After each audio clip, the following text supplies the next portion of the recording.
Seja bem-vindo ao canal Teologia Aprenda Mais. Quero gravar um vídeo hoje sobre Mateus 16, 18, quando diz Pedro é a rocha sobre a qual a igreja é construída, né?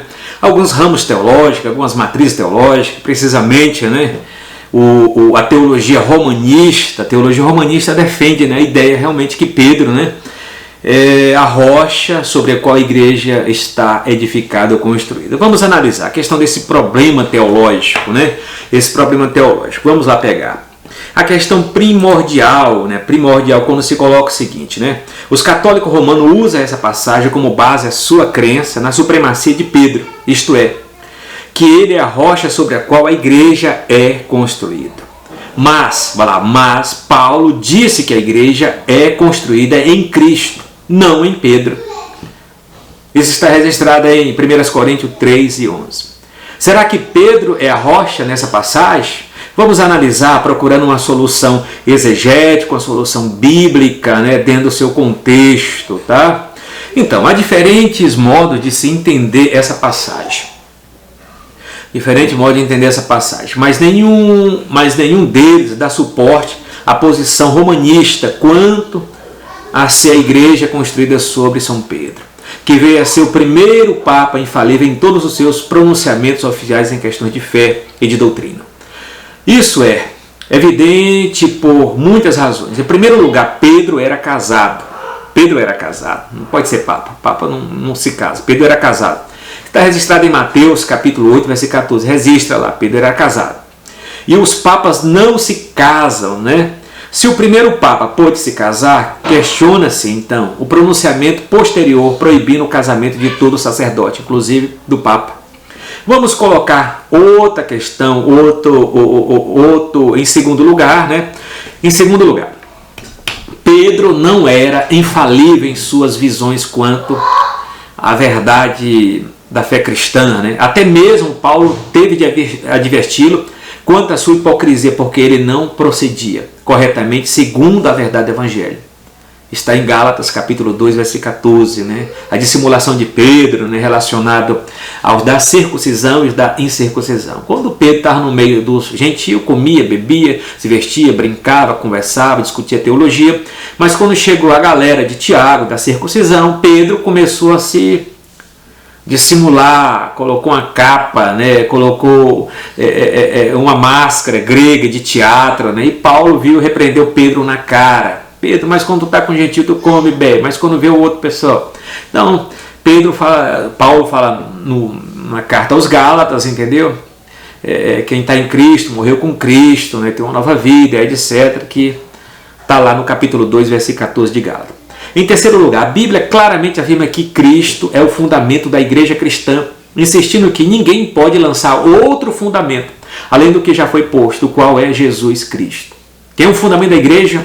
Quem é a base da igreja? O alicerce principal da igreja é Cristo, a pedra angular. 1 Coríntios capítulo 3, versículo 11.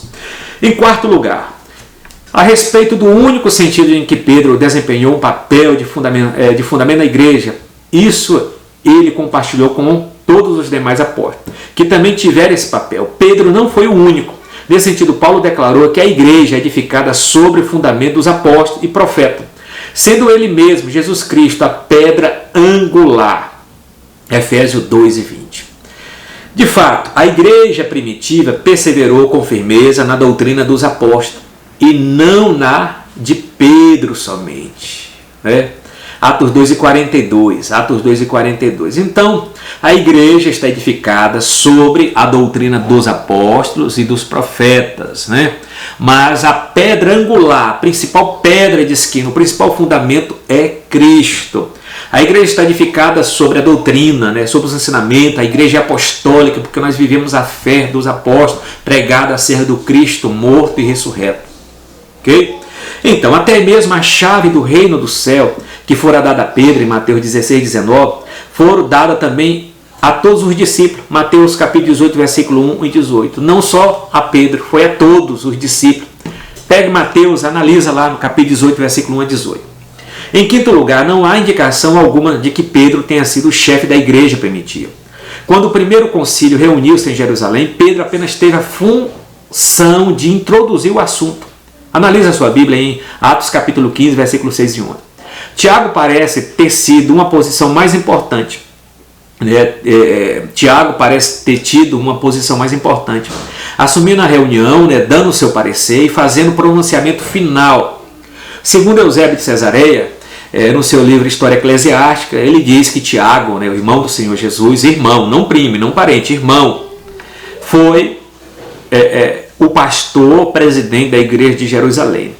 E dentro de uma base bíblica, Atos capítulo 15, versículo 13 e 21, Tiago faz o fechamento, as considerações finais no Concílio de Jerusalém. Em nenhum a questão pronunciamento final, em nenhum evento Pedro é referido como sendo coluna da igreja. Ao contrário, Paulo fala de colunas. Paulo não fala que Pedro é coluna, mas Paulo fala de colunas no plural, tais como Tiago, Cefas e João. Tiago vem primeiro, Cefas e João. Gálatas capítulo 2, versículo 9. Pedro aqui é chamado de Cefas. Nem mesmo foi o primeiro citado entre as colunas. Quem foi o primeiro citado entre as colunas foi Tiago. É a base que nós sabemos que ele é o pastor da igreja de Jerusalém. É o pastor de Jerusalém. Em sexto lugar, vamos analisar para fecharmos a questão.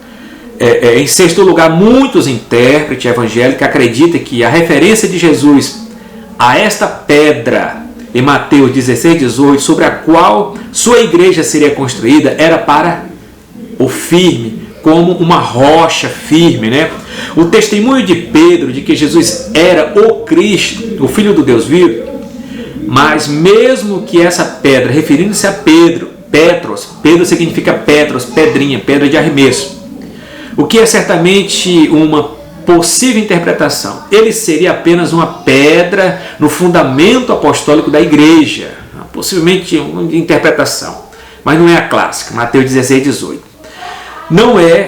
Pedro não é a rocha, a Petra. Jesus é a Petra, a grande rocha, a grande pedra de esquina.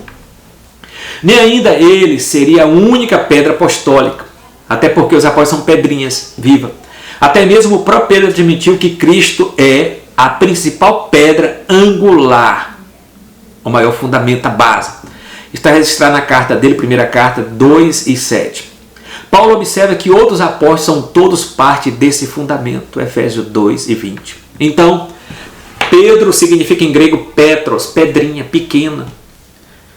E a grande pedra, a pedra de esquina, o fundamento, como Paulo colocou, se referindo lá no início, é Cristo, Então a igreja está edificada sobre Cristo, não sobre Pedro. Quando Jesus falou sobre essa pedra, edificarei minha igreja, as portas do inferno não prevalecerão, Cristo estava dizendo sobre a declaração, o pronunciamento que Pedro estava falando acerca de Cristo, o testemunho que ele tinha acerca de Cristo. Tu és o Filho do Deus vivo. Então a igreja está edificada sobre o Filho do Deus vivo, que é Cristo, que é Cristo, que é Cristo. Fechamos e terminamos a questão aqui sobre essa questão primordial, muito importante, que vem solidificar a base principal. Então terminamos com a fala de Paulo em 1 Coríntios 3 e 11, quando diz: mas Paulo diz que a igreja é construída em Cristo, como fundamento, como base, e não em Petros, pedrinha, mas numa grande rocha. Shalom.